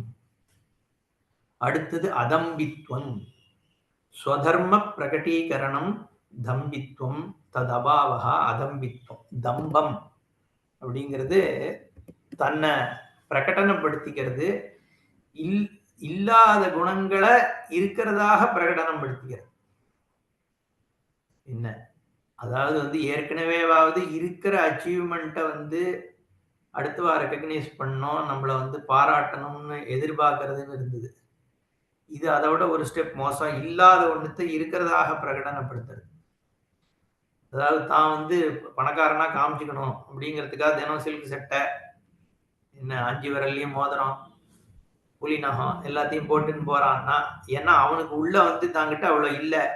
ஆனா இருக்கிறதாக பிரகடனப்படுத்திக்கிறது. இது மாதிரி இருக்கு. இந்த காலத்துல வந்து வேஷபூஷணம் பல விஷயங்கள்லயும் இருக்கு. இருக்கிறதா தம்பம். அதாவது இந்த தம்பித்துவம் என்னன்னா, அதுவுமே என்னன்னா ஒத்துக்க முடியாம இருக்கிறதுனால வர பிரச்சனை தான். அப்போ அடுத்தவாளாவது வந்து என்ன ரெக்கக்னைஸ் பண்ணணும் அப்படின்னு பாக்குறது, இதுவும் அமானித்துவம் மாதிரியான இந்த தம்பம் இல்லாத தன்மை. எவ்வளவுக்கு எவ்வளவு நம்ம செல்ஃப் வந்து அக்செப்ட் பண்ணிக்கிறோமோ, அவ்வளவுக்கு அவ்வளோ நம்ம வந்து இந்த ஆத்ம ஞானத்திற்கு தயாரானவர்கள் ஆகிறோம் அப்படிங்கிறதுனால அதம்பித்வம். இரண்டாவதா சொல்றார் அஹிம்சா, அஹிம்சனம், பிராணினாம் அப்பீடனம். மூணாவது அஹிம்சா.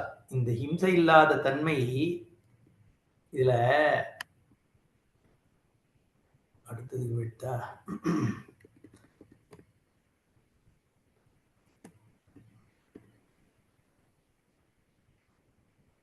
எங்க எத்தனை சாப்டர் வந்துட்டு மாறி போயிடுது. மகாபூதானி அகங்காரா திரையோதசம் தான். இச்சா துவேஷ ஏத்த க்ஷேத்திரம் முன்னாடி பக்கம் போயிட்டேன். எப்படி இங்க வச்சுது அமானித்துவம். இதுக்கு இதுல அநாதிமத் பரம் பிரம்ம இத்தியாதி அநாதிமத் பரம் பிரம்ம இத்தியாதினா இதி பாவः அமிர்தத்வம் மோக்ஷः தம் க்ஷேத்ரஜ்ஞம் ந ச ஜ்ஞேயம் பிரம்ம வக்ஷ்யதி இதி வாச்யம் உக்தம் ஹி க்ஷேத்ரஜ்ஞம் சாபிமாம் வித்தி இதி அமானித்வாதி லக்ஷணம் தஜ்ஞான சாதன கணம் க்ஷேத்ரஜ்ஞ ஞான சாதனம் சயம் ஞான சாதன சாதனஹா சயம் நினைக்கிறது. பகவான் விததாதி இதி அன்வயः முமுக்ஷுனா க்ஷேத்ரஜ்ஞ சாட்சாத்காராயாம் காராய அமானித்வாதயः குணாः ஆத்மனः सम्पाद्याः इति भगवता विधीयते इत्यर्थः. विदधाति इत्यनेन यथा अज्ञस्य चित्तशुद्धये कर्मयोगः विहितः तथा मुमुक्षोः अमानित्वादिगुणयोगः विहितः इति ज्ञायते. இவர் ரெண்டு பேதம் சொல்றார். ஏற்கனவே கர்ம யோகத்துக்கு சித்தசுத்திக்கு வந்து என்ன யதா அக்ஞஸ்ய சித்தசுத்தையே கர்மயோகா விகிதா, அங்க கர்ம யோகம் சொல்லப்பட்ட மாதிரி இங்க அமானித்வாதி குணங்கள் சொல்லப்படுறது. ஏன்னா இந்த சன்னியாசிக்கு வந்து கர்ம பண்றதுக்கான யோக்கியத்தை, கர்மா பண்றதுக்கான அங்கீகாரம் கொடுக்கப்படலைங்கிற பொழுது முமுட்சுகளுக்கு என்ன பண்ண வேண்டியிருக்குன்னா இந்த குணத்துல வந்து ஃபோக்கஸ் பண்ண வேண்டியிருக்கு அப்படின்ற வித்தியாசப்படுத்தி நனு ஞானமேவ அர்ஜுனேன பிருஷ்டம் இதி ததேவ வாச்சியம் இத்யதः ஞான சாதனத்வாத் ஞான சப்த வாச்சியம் ஆத்ம சாட்சாத்கார ரூபே ஞானே ஞாதவ்ய விசேஷ அபாவேன பிரஷ்ன அயோகாத் ஞான சாதன விசேஷ ஜிக்ஞாசையா ஏவ ஞான பிரஷ்னः அர்ஜுனஸ்யாபி இதி போத்தியம். பர அபராதா இதி பரகிருத அபராதஸ்ச அவிக்ரியா. சரி, ஒன்றும் விஷயம் இல்லை. இப்போ அஹிம்சா, அஹிம்சனம், பிராணினாம் அப்பீடனம், இது நமக்கு தெரியும். இதுல முக்கியமா என்னன்னா அஹிம்சைங்கிறது வந்து ரொம்ப கான்டெக்ஸ்டுவல் தான். என்ன ஒரு சந்தர்ப்பத்துக்கு ஏத்த மாதிரி எது அஹிம்சை அப்படிங்கிறது மாறும் ஓரளவுக்கு. ஏன்னா இங்க வந்து அப்சல்யூட் கிடையாது. இது ஒரு பெரிய அஹிம்சையை பற்றிய ஒரு பெரிய விஷயம் என்னன்னா பௌத்தம் வந்து அஹிம்சை அப்சல்யூட்டா எடுத்துட்டது. எல்லா இடத்துலயும் அப்பீடனம் பண்றது அப்படிங்கிற பொழுது சில சந்தர்ப்பங்கள்ல அது அதாவது லௌகிகாலுக்கு அப்சல்யூட் தர்மமா அஹிம்சை வந்து சரியா வராது. ஃபார் எக்ஸாம்பிள், ஒரு யுத்தம் நடக்கிறது, ஒரு தர்ம யுத்தம்னு பண்ணும் பொழுது அஹிம்சை அங்க எப்படி ஃபாலோ பண்ண முடியும்? அப்போ இல்ல ஒருத்தன் ஆர்மியில இருக்கான், இல்ல ஒருத்தன் கவர்மெண்ட் ரூல் பண்றதுன்னா அஹிம்சை தான் பார்ப்பேன் அப்படின்னா தர்மத்தை நிலைநாட்ட முடியாது. அப்போ அஹிம்சைங்கிறது வந்து பொதுவான தர்மமாக சொசைட்டி முழுக்க வந்து அஹிம்சைய வந்து என்ஃபோர்ஸ் பண்ண முடியாது. அது பிராக்டிக்கலும் இல்ல. ஆனா இங்க வந்து அகைன் நம்ம சன்னியாசியினுடைய சிச்சுவேஷன் எடுத்துக்கிறோம். அப்போ சன்னியாசியை பொறுத்த வரைக்கும் ஏன் அஹிம்சை முக்கியமா சொல்லப்படுறது? அதுவும் ஏன் பிரம்ம ஞானத்திற்கு ஹேதுவாக அஹிம்சை ஏன் சொல்லப்பட வேண்டும் அப்படின்னா, ஆத்ம ஞானம்ங்கிறது என்ன?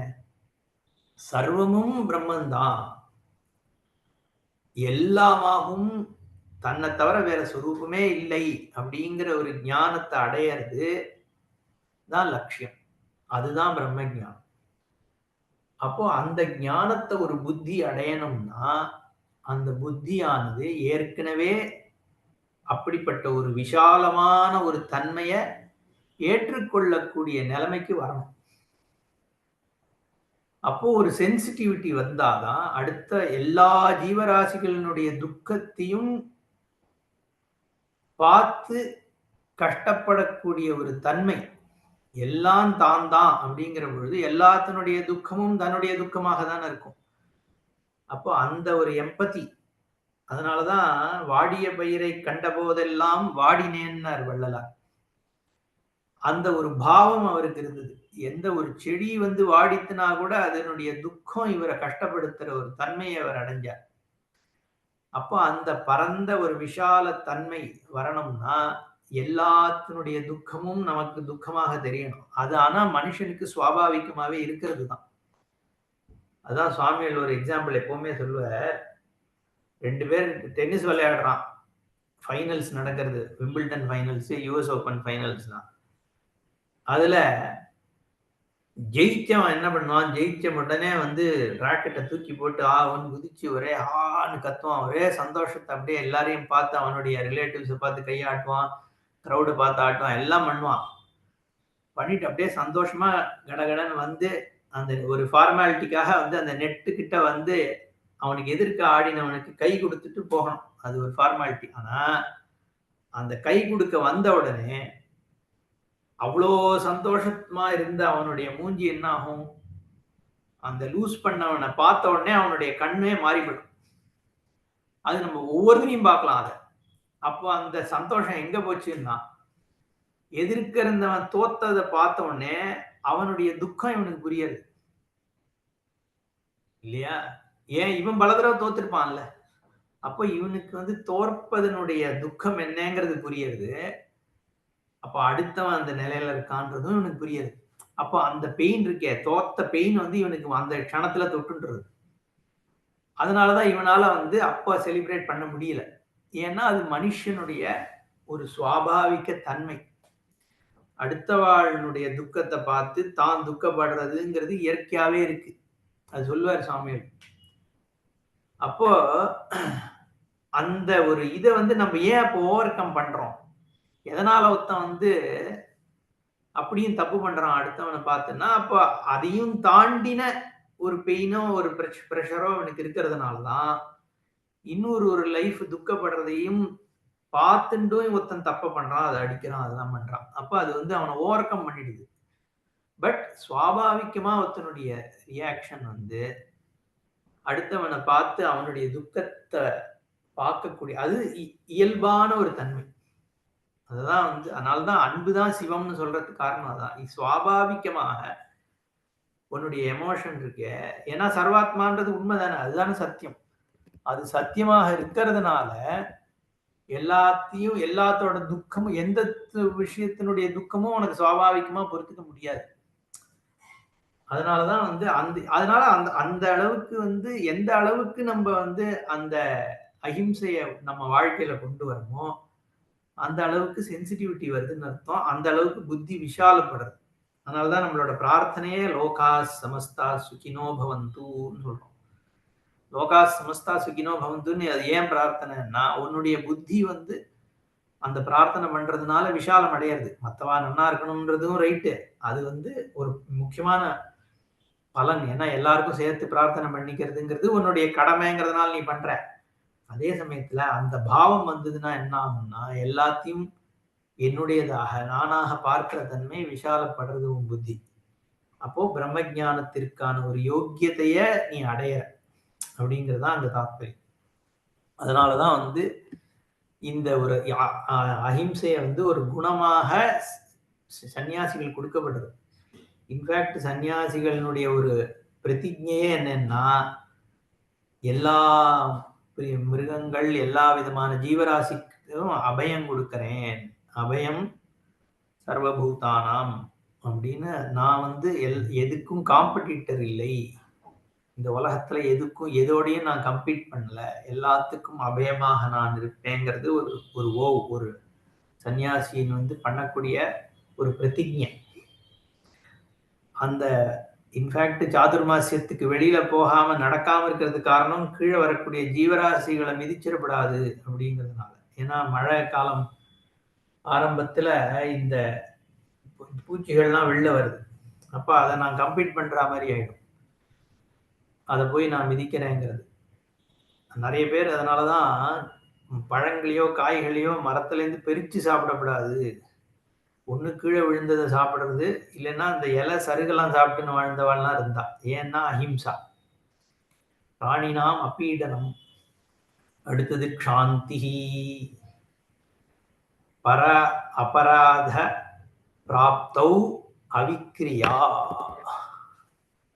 இது ரொம்ப முக்கியமான குணம். இது வளர்த்துட்டாலே ஒருத்தனை வந்து சாதுன்னு சொல்லலாம்.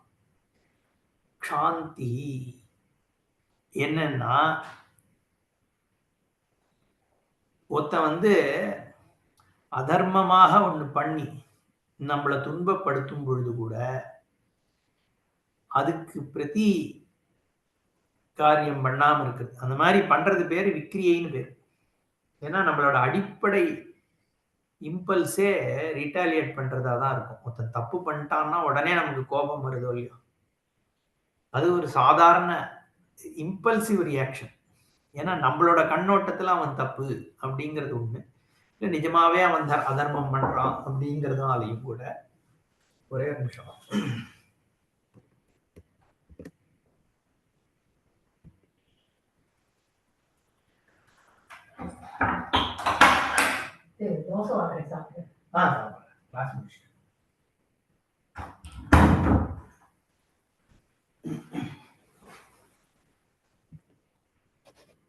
சாரி. பிரதிபக்ஷ பாவனை ஒருத்தனுக்கு ஏற்படுறதுனாலே அதுக்கு அந்த சுவாபாவிகமான ரியாக்டிவ் ரிட்டாலியேட் பண்ற தன்மைக்கு விக்ரியைன்னு பேர். அதுதான் ஒரு ஃபர்ஸ்ட் ரியாக்ஷனாக இருக்கும். அப்போ உடனே நம்ம திட்டுறோம் இல்ல அடிக்கிறோம், என்ன இதெல்லாம் என்னன்னா ஒரு சுவாபாவிகம். நம்ம அஃபெக்ட் ஆனாலும் சரி, நம்ம அஃபெக்ட் ஆகாம ஒருத்தர் ஏதாவது தப்பு பண்ணாலும் ஏதோ ஒன்னத்தை பார்க்கும் பொழுது அங்க உடனே நம்ம ஸ்பான்டேனியஸ் ரியாக்ஷனாக அது இருக்கு. அந்த விக்ரியை இல்லாம இருக்கிறதுக்கு க்ஷாந்தி அப்படின்னு பேரு. ஏன்னா வந்து அகைன் இந்த க்ஷாந்திங்கிறது வந்து நம்மளோட மைண்ட்ல வந்து ஹர்ட் ஆயிண்டு மனசுக்குள்ள போட்டு இப்படி பண்ணிட்டானேன்னு பண்ணிட்டு வெளியில வந்து ஆனா ஒண்ணும் பண்ணாம இருக்கிறதான்னா, உள்ளுக்குள்ளேயும் அதுக்கான ரியாக்ஷன் இல்லாம இருந்ததுனாதான் அது க்ஷாந்தி. அந்த விக்ரியாங்கிறது நம்ம இன்டர்னலாவும் ரியாக்ஷன் இல்லாம இருக்கணும், வெளியில காரியமும் அதுக்கு ஏத்த மாதிரி பண்ணாம இருக்கிறது அப்படிங்கிறது தான் க்ஷாந்தி. அங்கேயும் வந்து ஏன்னா இது ஆத்மக்கு இப்போ சைக்காலஜிக்கலி பார்த்தோம்னா மனோதத்துவ ரீதியாக நம்ம இந்த மாதிரி ஹர்ட் பண்ணப்படும் பொழுது ஒரு அதார்மிகமாக ஒரு காரியம் நம்மளை வந்து ஹர்ட் பண்ணும் பொழுது அதுக்கான ரியாக்ஷன் நம்ம பண்ணணும் அப்படிங்கிறது ஒரு மனோதத்துவ ரீதியாக இருக்கு. இல்லைன்னா என்ன ஆகும்னா நம்ம ஹர்ட் ஆகிட்டே போவோம், அது இன்னும் காம்ப்ளிகேஷன்ல கொண்டு போய் விட்டுரும், ஒரு ஸ்டேஜில் அது நம்மளே வெடிச்சு வந்துடுற அளவுக்கு போறது. அது அதனால அப்ப என்ன பண்ண வேண்டியிருக்குன்னா, லௌகீகமாக நம்ம என்ன பண்ணணுமோ அத சாமானியர்கள் பண்றது அப்படிங்கிறது கரெக்ட் தான். ஏதாவது ஒரு ரியாக்ஷன் பண்ணிதான் ஆகணும். ஒரு அதர்மம் நடக்கும் பொழுது சாமான்யமா நம்ம லோகத்துல இப்ப நம்ம 2 பிரிச்சு பேசணும் அத. ஒண்ணு சாமானிய லௌகீகர்கள் எப்படி பண்ணணும். இங்க யார பத்தி சொல்லப்படுறது. அந்த வித்தியாசம் இருக்கு. அர்ஜுனன் நாம் என்னால இதே இடத்துல என்ன பண்றான்? என்னுடைய குரு அவாளெல்லாம் என்னால யுத்தம் பண்ண முடியாது. அதனால நான் போறேன் அப்படின்னு தானே சொல்றான். அப்ப பகவான் என்ன சொல்றாரு? இல்ல யுத்தம் பண்ணிதான் ஆகணுங்கிறாரு. அப்போ அங்க சாந்தி, நீ எது வேணா நடக்கட்டும் உலகத்துல, அதர்மம் நடக்கட்டும். நீ பாட்டு உட்கார்ந்துருன்னு சொல்லலையே. அப்ப இங்க யாருன்னா, மோட்ச பிரதானமா இருந்து அதனாலதான் சன்னியாச நிஷ்டையில இருக்கிறவாளுக்கு முக்கியமாக.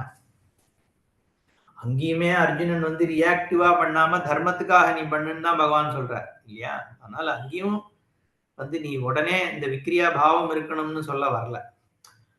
அவிக்கிரியையோட தான் பண்ணணும் அப்படின்னு அர்ஜுனனுக்கும் சொல்லப்படுது. இங்க நிശ്ചலமாக நீ இருந்துடணும்ன்றதுதான் பாயிண்ட். எது நடந்தாலும் ஏன்னா நீ சன்னியாசி, எப்படியுமே நீ என்ன பண்ற? ஞான நிஷ்டையில தான் இருக்கணும். வெளி விஷயங்கள் உன்னை டிஸ்டர்ப் பண்ண நீ விவகாரத்துல தான் மாட்டிக்க போற. நீ பிசிக்கலாக பண்ணாலும் சரி அதுக்கு ரியாக்ஷன், உன் புத்தியில நீ ரியாக்ஷன் பண்ணிட்டு இருந்தாலும் எப்படி இருந்தாலும் இது சம்சாரத்துக்கு தான் காரணமா இருக்கு. அதனாலேயே கூட அவிக்கிரிய தன்மை அதுதான் சாந்தி. இந்த சாந்தி தான் அடிப்படை சன்னியாசிக்கு. இது வந்துட்டா ஏன்னா அப்ப எப்படி அதை வளர்த்துக்கிறது அப்படின்னு கேட்டா, ஒருத்தன் பண்ற காரியம் நம்மளை ஏன் முதல்ல ஹர்ட் பண்ணுதுன்னு பார்க்கணும். ஏன் பண்றதுன்னா, அவன் பண்ற காரியத்தை நம்ம அவன் பண்ற விஷயத்த நம்ம இன்டர்னலைஸ் பண்ணிடுறோம். நம்மளுது, நமக்கும் அதுல ஒரு பங்கு இருக்கா மாதிரியான பாவம் அதுல வந்துருது. ஏதோ ஒரு விதத்துல நான் அதுல அவனுடைய ஆக்ஷனுக்கு நான் காரணமாகிறேன் அப்படிங்கிறதுனாலதான் ஒரு பர்சன் என்ன ஹர்ட் பண்ணும்போதோ ஒரு விதமா ரியாக்ட் பண்ணும்போது என்ன ஆயிடுதுன்னா, எனக்கும் அந்த ரியாக்ஷனுக்குமான சம்பந்தத்தை நான் இன்டர்னலி ஃபீல் பண்றேன். நான் ஏதோ பண்ணதுனால தானே அவன் இப்படி ரியாக்ட் பண்ணா, ஆனா நான் இப்படி பண்ணவே இல்லை, நான் இப்படி மீன் பண்ணல, இந்த மாதிரி பல விஷயங்கள் போகிறது. அப்போ ஒவ்வொருத்தருடைய ரியாக்ஷனை நம்ம என்ன பண்றோம்? நம்ம ஓன் பண்றோம். நம்ம ஓன் பண்றதுனால இப்போ நான் அதுக்கு ரியாக்ட் பண்றேன். ஆனால் உண்மையில பார்த்தோம்னா ஒருத்தரோட ஆக்ஷனுக்கு அவாதான் ரெஸ்பான்சிபிள். நம்ம நம்மளுடைய விஷயத்துக்கு வேணா நம்ம கண்ட்ரோல் ரியாக்ஷன், நம்மளுடைய ஆக்ஷனுக்கு வேணா நம்ம ரெஸ்பான்சிபிலிட்டி எடுத்துக்க முடியுமே ஒழிய அடுத்தவனுடைய ஆக்ஷனுக்கு நம்ம ரெஸ்பான்சிபிலிட்டி எடுத்துக்க முடியாது. ஆனால் நம்ம என்ன பண்ணலாம்னா ஒரு விஷயத்தை பார்க்கணும். என்ன பார்க்கணும்னா ஒரு மனுஷனுடைய நடவடிக்கைக்கு நடத்தைக்கு ஒரு ஒரு ஒரு நியதி இருக்கு.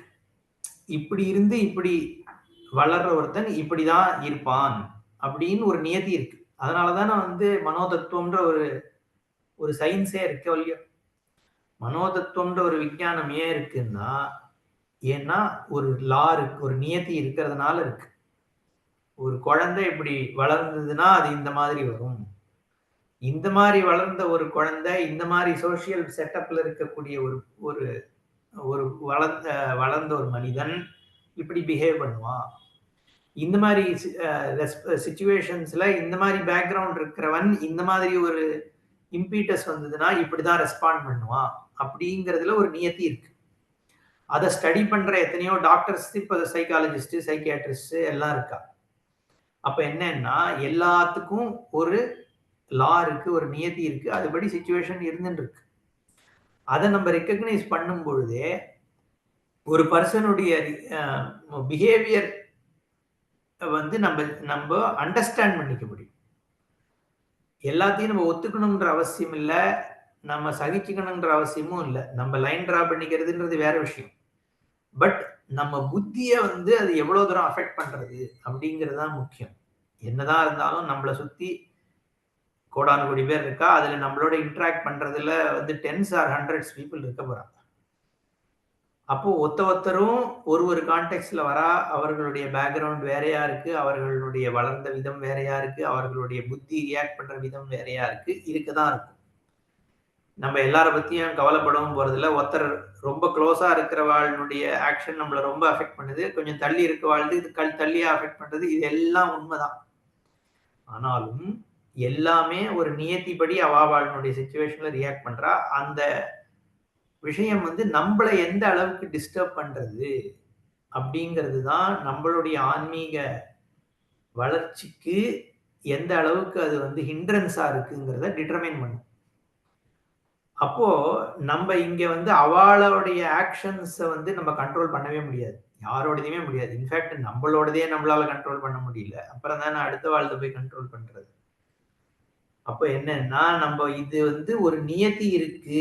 ஒரு மனுஷனுடைய ரியாக்ஷன்ஸ் அண்ட் ஆக்ஷன்ஸுக்குன்றத முதல்ல புரிஞ்சுக்கணும். அது நமக்குமே அப்ளிகபிள். நம்மளுமே ஒரு விதமா ரியாக்ட் பண்றோங்கிறது ஒரு நியத்தியாக தான் பண்றோம். இது வந்து ஈஸ்வரனுடைய சிருஷ்டியினுடைய ஒரு தன்மை. இப்போ இத புரிஞ்சிக்கும் பொழுதே அந்த க்ஷமா வந்து தானாக வந்துடுறது. இந்த அண்டர்ஸ்டாண்டிங் ரொம்ப முக்கியம். அந்த அண்டர்ஸ்டாண்டிங்க வந்து நம்ம திருப்பி திருப்பி கொண்டு வரணும். அதுக்கு சுவாமிகள் ஒரு நல்ல எக்ஸாம்பிள் கொடுப்பார். ஒரு குழந்தைய வந்து ஒரு அப்பா தூக்குறார். தூக்கின உடனே அந்த குழந்தை என்ன பண்றது? அப்பாவோட செஸ்ட்ல உதன்னு உதைக்குது. 1 வயசு குழந்தை, இல்ல 8 மாச குழந்தை கையில தூக்கும்போது உதைக்கிறது. அவர் கோவப்படுறாரோ? இல்ல. இன்ஃபேக்ட் அது உதைக்குதுன்னு உடனே அதை பார்த்து சந்தோஷப்பட்டு என்ன உதைக்கிறது பாரு அப்படின்னு வந்து 4 பேரை கூப்பிட்டு சொல்றார். இதே அந்த குழந்தை வளர்ந்து ஒரு 15 வயசு ஆன அப்புறம் தன்னை போய் செஸ்ட்ல உதைச்சதுன்னா, அப்ப அதே மாதிரியா ரியாக்ட் பண்ண போறார்? திருப்பி அடிப்பார், இல்லைன்னா சத்தம் போடுவார், ஏதோ பண்ணுவார். ஏன்? ஏன்னா குழந்தைன்ற பொழுது அது ஏன் உதைக்குதுங்கிறதுல பேக்ரவுண்ட் வந்து அதுக்கு ஒண்ணும் தெரியாததுதான் காரணம். ஒரு குழந்தைக்கு உதைக்கிறது தப்புன்னு தெரியாததுதான் காரணம்னு அந்த குழந்தை உதைக்கிறதுக்கான பேக்ரவுண்ட் அவர் மைண்ட்ல இருக்கிறதுனால் அந்த குழந்தையோட வந்து ஒரு தப்பா தெரியல. இந்த பையன் உதைக்கும் போதும் ஒரு பேக்ரவுண்ட் இருக்கு. 15 வயசு பையன் உதைக்கும் போதும். ஆனா அந்த பேக்ரவுண்ட வந்து அப்பா யோசிப்பதில்லை. அது யோசிக்காததுனால என்ன ஆகுதுன்னா உதைக்கிற ஆக்ஷன் மட்டும்தான் அவர் கண்ணுக்கு படுறது. அதுதான் அதுதான் இயற்கை. அப்போ நீ அந்த பேக்ரவுண்ட பத்தி யோசிக்க ஆரம்பிச்சேன்னா இந்த குழந்தை உதைச்சும் போது உனக்கு என்னவோ அதுதான் பெரிய 2 இடத்துலயும் அந்த இடத்துல நீ உதைக்கிறத ஸ்டாப் பண்ண போறது இல்ல. குழந்தை உதைச்சுன்னா நாளைக்கும் உதைக்கட்டும் தூக்கிக்க போற. இங்க இந்த பையன் அடுத்த தடவை உதைக்காம இருக்கிறதுக்கான ஏற்பாடு நீ பண்ணுவேன்னாலும் கூட அவன் உதைச்சது வந்து உன்னை டிஸ்டர்பன்ஸ் எவ்வளவு பண்ணுது அப்படிங்கிறது தான் இங்க நம்மளோட மேட்டர். இந்த மாதிரி பல விஷயங்கள் நடக்கிறது வாழ்க்கையில. இது ஒண்ணும் நம்மள டிஸ்டர்ப் பண்ணும்போது ஆத்ம நிஷ்டைங்கிறது எங்க பாசிபிள்? இதுதானே நம்மளோட வாழ்க்கை பிரச்சனை. சம்சாரம்ங்கிறது எங்கேருந்து வருதுன்னா இந்த மாதிரி சிச்சுவேஷன்ஸை வந்து நம்ம எப்படி ரியாக்ட் பண்றோங்கிறது தான் சம்சாரம். இந்த சிச்சுவேஷன்ல நம்ம ரியாக்ஷனை மாத்திக்க ஆத்ம ஞானத்திற்கு வந்து நம்ம சூட்டபிள் ஆகிட்டே போறோம். மெச்சூரிட்டி. அதனாலதான் இது இந்த க்ஷமாவை வந்து ரொம்ப முக்கியமா சொல்லியிருக்கு.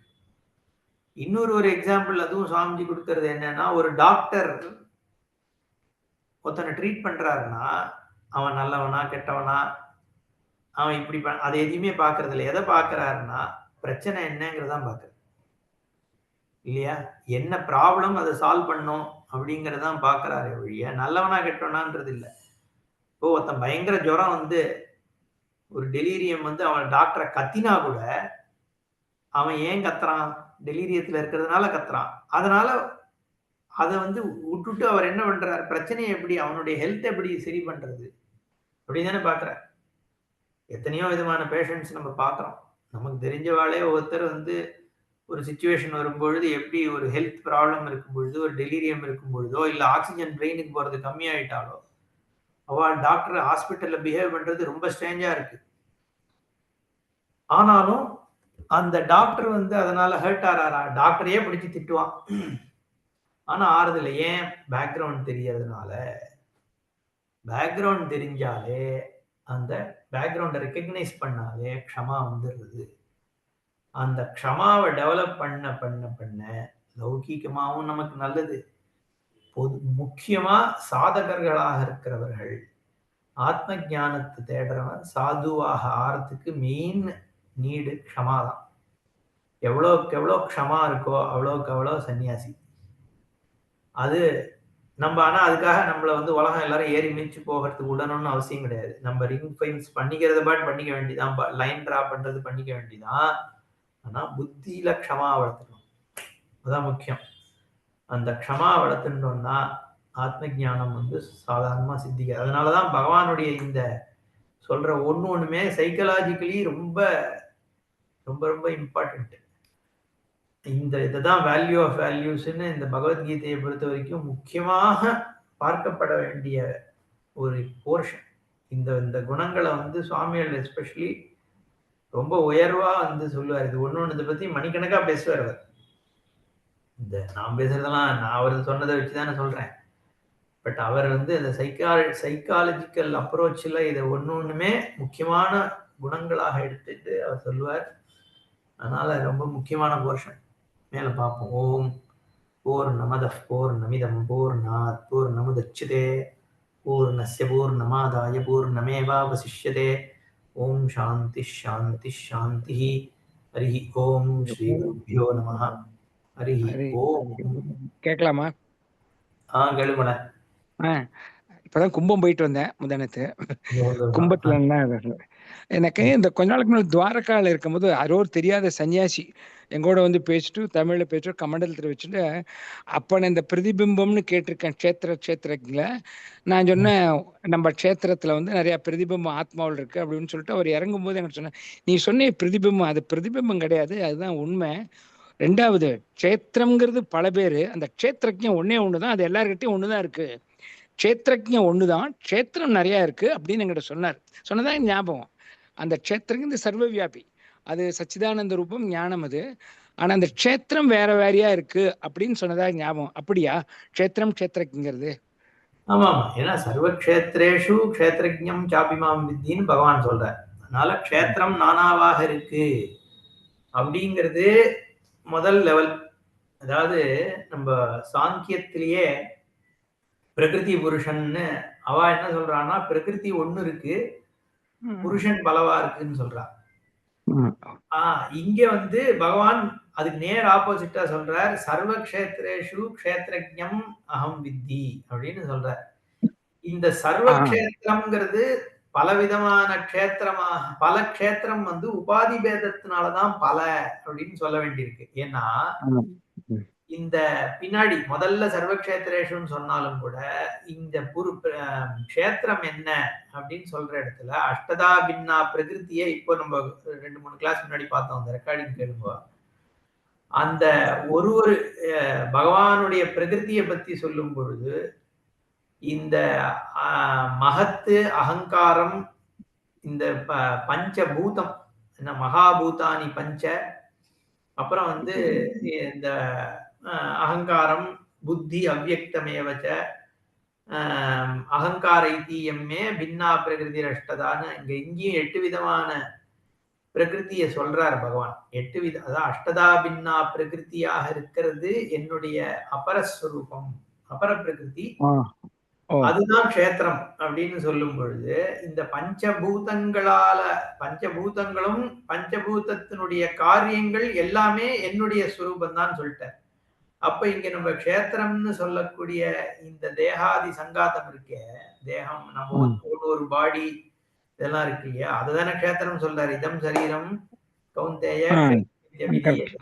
இந்த தேகமுமே வந்து என்னன்னா இந்த பஞ்சபூதத்தினுடைய ஒரு எஃபெக்ட் தானே. அப்போ இருக்கிற அத்தனை பஞ்சபூதம், இந்த பஞ்சபூதத்தினால ஆனது எல்லாமே ஈஸ்வரன் தான் அப்படிங்கிற பொழுது அப்ப நானாத்துவம் எங்க வருது? சோ அப்ப வந்து சர்வக்ஷேத்திரேஷன் சொல்லும் பொழுது க்ஷேத்திரம் வந்து பலவாக இருக்கு அப்படிங்கிறது வந்து உபாதி பேதத்தினால தானே ஒழிய சொரூபத்தகா பல இருக்குன்னு சொல்ல முடியாது. ஏன்னா இருக்கிறது ஒரே அபர பிரகிருதி தான் அப்படிங்கிறதும் பகவான் சொல்றார். இன்னொன்னு நம்ம பின்னாடி போக என்ன பாக்குறோம்னா, க்ஷேத்திரஜனுக்கும் நடுவுல விபாகமே இருக்கா இல்லையா அப்படிங்கிறது தான் ஞேயம். அனாதிமத் பரம் பிரம்ம பின்னாடி இப்ப சொல்ல போறார். நசத்தன் நாசதுச்சியதே, சத்து அசத்து ரெண்டுக்கும் அப்பாற்பட்டதாக இருக்கிற அதே ஒரே வஸ்து தான். அதனால ஆரம்பத்துல நம்ம வந்து நானாத்வ க்ஷேத்திரத்தை பார்த்தாலும் க்ஷேத்திரஜன் ஒண்ணுதான், ஒன்னாக இருக்குன்னாலும் க்ஷேத்திரம்ங்கிறதே க்ஷேத்திரஜனுடைய டிபெண்டன்ட் தான். ஓ, அதனுடைய விருத்தி. ஓகே, ஆமா. அப்படின்னு அது மித்யா. அது மித்யா, க்ஷேத்ரஜ்ஞன் ஒண்ணுதான் சத்தியம். அப்படிங்கிறதுனாலதான் அத்வைத சித்தி. நீங்க வந்து ஒரே க்ஷேத்ரஜ்ஞன் சர்வ க்ஷேத்திரத்துல இருக்குங்கிறது வந்து துவைத பாவம் தான் அங்க சித்திக்கும். ஏன்னா ஒரே ஓஹோ க்ஷேத்ரஜ்ஞன் எல்லாத்துல இருந்தாலும், இந்த ம் க்ஷேத்திரத்துக்குள்ள தானே என்னோட புத்தி இருக்கு. அப்போ என்னுடைய ஆமா புத்தி, அகங்காரம் எல்லாம் க்ஷேத்திரத்துக்குள்ள தான் இருக்குங்கிற பொழுது, அத்வைத சித்தி எப்படி ஏற்படும் அப்போ? எனக்கு கரெக்ட் உள்ள ஒரே அப்ப அத்வைத சித்தி ஏற்படணும்னா, இந்த க்ஷேத்திரமானது வந்து மித்யாவாக புரிஞ்சின்றாதான் சர்வ க்ஷேத்திரத்துல இருக்கிற க்ஷேத்ரஜ்ஞன் என்னுடைய சுரூபம். அப்படிங்கிற இருக்கிறது ஒரே வஸ்து ஞானப்படும் கரெக்ட் பொழுதுதான் அத்வைத சித்தி ஏற்படுறது. சரி அப்புறம் இது சம்பந்தம் இல்ல ஆ, இந்த கர்மண்யவாதிகாரஸ்தேன்னு அவர் சொல்லிட்டாரு பகவத்கீதையில. இந்த கும்பத்துல போயிருக்கும்போது ஒரு நாகா சாதுட்ட கேட்டேன். வேற ஒரு சாது எல்லா ஸ்லோகத்திலையும் பிராமணஸ்யோ சுகமாப்னியாத் அப்படின்னு விஷ்ணு சஹஸ்ரநாமம் எந்த ஸ்லோகமாகட்டும் பலனை சொல்றா. ஆனா ஆ. பலன் பண்ணாம பண்ணுன்னு கிருஷ்ணரே சொல்லியிருக்கார். ஆனா எல்லா ஸ்லோகத்திலும் பலன் வேற இருக்கு. இது என்ன முரண்பாடா இருக்கேன்னு எனக்கு ஒரு சந்தேகம் வந்தது. இந்த ஸ்லோகங்கள்லாம் பார்த்தா அதாவது ஒரு இதை பண்ணா ஞானத்தை கை வலி போகும், கால் வலி போகும், மூட்டு வலி போகும், லலிதா சாதனம் சொன்னா இது வருங்கிறா. ஸ்லோகம் பண்ணும்போது விஷ்ணு சஹஸ்ரனாலையும் பலன் இருக்கு. அந்த விஷ்ணு சஹஸ்ரநாமத்திலே இருக்கு பிராமண சூத்திர சுகமாப்னியாத்னு இருக்கு. ஆனா பலன் இல்லாம நீ ஸ்லோகம் சொல்லுன்னு இருக்காரே இப்படின்னு ஒரு சந்தேகம் வந்தது. இல்ல வியாசரே 2 எழுதியிருக்காரே அப்படின்னு. இதுவுமே அதாவது ஞானத்தை உத்தேசிக்கிறவன், மோட்சத்தை அடையறவன் கர்மயோகம் பண்ண போறான். இல்ல அவனுக்கு மட்டும் வந்து சாஸ்திரம் இல்லையே. சாஸ்திரம் வந்து வெறும் கர்மட்டனா இருக்கவனுக்கும் இந்த சாஸ்திரம் அப்ளிகபிள் இல்லையா? ஓ அப்படியா லௌகிகவாதி அப்படி கிடையாது. எடுத்துக்க. அப்போ துவைத்தத்துல ம். இருக்கக்கூடியவனுக்கு இது சொல்றது. நீ வந்து உனக்கு ஓஹோ வந்து என்ன வேணுமோ அத பொறுத்து இருக்கு. நீ எத மோட்சத்த அன்றவனுக்கு கர்மயோகம் சொல்லப்படுறது. மோட்சத்த தேடாதவனுக்கு லௌகிகமான பலன்கள சாஸ்திரம் சொல்றது. அவ்வளவுதான். ஒரு லௌகிகவாதி ஆனா இவென்ச்சுவலி ஏன் அத சாஸ்திரம் வழியா அத பண்றதுன்னா, அப்ப நீ கொஞ்சம் கொஞ்சமா இத பலனுக்காக பண்ணிட்டு வர்றத நீ சாஸ்திரத்துல சொல்லியிருக்கபடி பண்ணேன்னா, கொஞ்சம் கொஞ்சமா உனக்கே தெரியாம உனக்கு ஒரு அந்தःகரண சுத்தி ஏற்பட்டு, நீ ஞான யோகித்துவத்த அடையற. அதனால தான் வந்து லௌகீக ஆளுக்கும் சாஸ்திரப்படி பண்ணு. அப்படி பண்ணேன்னா உனக்கு வந்து இது சுகம் கிடைக்கும், இல்ல ஓகே கிடைக்கும்னு சொல்றது. ஒரு ஓகே விஷயத்த நம்ம அப்படி லௌகீகமாவும் பண்ணலாம், சாஸ்திர அனுகூலமாவும் பண்ணலாம். ஒரு நம்ப சாப்பாட வந்து வெறுமனையும் வந்து போய் ஹோட்டல்ல போய் எடுத்து வெறும் வயித்து பசிக்கா சாப்பிடலாம். இல்ல அத வந்து பரிசேஷனம் பண்ணி, சுத்தமா பண்ணி, ஈஸ்வரார்ப்பணம் பண்ணி அத சாப்பிடலாம். 2மே சாப்பிடுறது தான். 2 பேருமே லௌகீகம் தான். இவன் ஒண்ணும் மோட்சத்த தேடி வந்து பரிசேஷனம் பண்ணல. எல்லா பரிசேஷனம் பண்றவன் எல்லாரும் வந்து மோட்சத்த உத்தேசித்து பண்றான்னு அர்த்தம் கிடையாது. ஆனால் இந்த மாதிரி பரிசேஷனம் பண்ணிட்டு சாப்பிடும் பொழுது என்ன ஆகுதுன்னா, இவனுக்கே தெரியாம ஒரு சுத்தி ஏற்படுது. அந்த சுத்தி ஏதோ ஒரு காலத்துல அவன வந்து இந்த மோட்சத்த தேட வச்சு, மோட்சத்துக்கு எடுத்துன்னு போகிறதுங்கிறதுனால தான், சாஸ்திரம் வந்து லௌகீகனுக்கும் நீ இத பண்ணு. விஷ்ணு சஹஸ்ரநாமம் பண்ணும்பொழுது சுகம் அவாப்னியா சரி, இந்த சொல்றதுனால சுகம் கிடைச்சிருதான்னா, சுகம் அடையும் பொழுது, இது இன்னும் சுகத்த ஜாஸ்தி பண்றதோட மட்டும் இல்லாம, ஒரு சுத்தமான சுகமாக்குறது. அப்ப ஈவென்ச்சுவலி ம் அவனும் மோட்சத்த அடையறான். அப்படிங்கிறதுனால தான் சாஸ்திர அனுகூலமாக லௌகீகவாதிகளும் கர்மாவ பண்ணணும். வெறும் வந்து கர்ம யோகி மட்டும் தான் சாஸ்திரத்த ஃபாலோ பண்ணணும்னு இல்ல. ஓ அப்படி right right okay okay. Hari Om. கும்பம் போயிட்டு வந்துட்டா. இல்ல 17 18 போறோம். நாங்க இருந்தேன் ஒரு 5-6 நாள் இருந்தேன் அப்படியா? செக்டர் 19ல. நீங்க ஆ, அந்த கும்பத்துல அந்த சைடு போங்க. அப்பதான் அந்த சாதுக்கள்லாம் இருப்பா, பித்திரு தர்ப்பணம் பஞ்சலோகம் எல்லாம் கூடலாம். நீங்க அந்த சரி, அந்த சைடு போங்க. சரி. அதாவது